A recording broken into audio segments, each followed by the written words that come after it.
চারবার সময় ও ব্যয় ১৬০ কোটি টাকা বরাদ্দ বাড়িয়েও শেষ হয়নি খুলনা শিপইয়ার্ড সড়ক উন্নয়ন ও প্রকল্পের কাজ। বরং অর্ধসমাপ্ত রাস্তাটি পরিণত হয়েছে ধুলো, ময়লা আর খানাখন্দের ভোগান্তির পথে। ১১ বছরেও একটি প্রকল্প শেষ না হওয়ায় ক্ষোভ প্রকাশ করেছে ক্ষুব্ধ নগরবাসী। খুলনা প্রতিনিধির তথ্য ও ছবিতে ডেস্ক রিপোর্ট। খুলনা নগরীর রূপসা ট্রাফিক মোড় থেকে শিপইয়ার্ডের সামনে দিয়ে খানজাহান আলী সেতু পর্যন্ত গুরুত্বপূর্ণ সড়কটির নাম শিপইয়ার্ড সড়ক।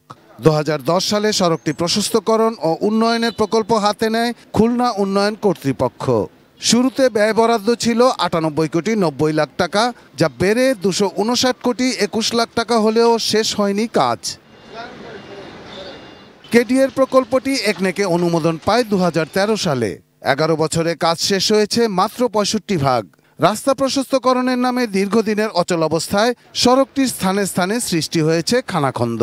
ধুলার রাজ্যের ভোগান্তি পেরিয়ে চলাচল করতে হয় পথচারীদের। রাস্তার তো কাজ হয় না, এই যে গাড়ির রাস্তার জন্য মনে করেন ডেলি ২-৪ বার ভাঙবে। দুইজন নিয়ে গেলে জোরে টানা যায় না, বিয়ারিং ভেঙে যায়, ভাঙাচোরা বললে আমাদের খুব কষ্ট হচ্ছে। আমরা দৈনন্দিন স্কুলে যাইতে গেলে অনেক সমস্যা হয়ে যাচ্ছে। এরই মধ্যে ৪ বার বাড়ানো হয়েছে মেয়াদ।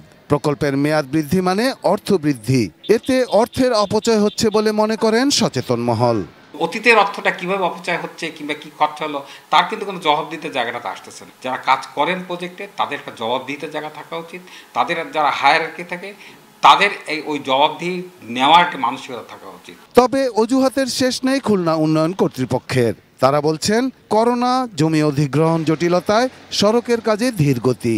যে নির্ধারিত টাইম রয়েছে জুন ২৪-এর মধ্যে এই কাজটা সম্পন্ন করার জন্য আমরা সর্বাত্মক প্রচেষ্টা অব্যাহত রয়েছে আমাদের, এবং আমরা ঠিকাদারকে সেভাবেই প্রেসার দিয়েছি যাতে এটা টাইমলি কাজটা সম্পন্ন করতে পারেন। প্রকল্পের আওতায় শিপইয়ার্ড সড়কটি ৩.৭৭৮ কিলোমিটার দৈর্ঘ্যের ৪ লেন হবে। দুই পাশে নতুন ড্রেন, প্রশস্ত ফুটপাত, ডিভাইডার মিলিয়ে মূল রাস্তা হবে ৬০ ফুট চওড়া। থাকবে ৪৮ মিটার দৈর্ঘ্যের একটি সেতু, একটি স্লুইস গেট ও একটি culvert. Shahidul Rana, desk report, ATN news.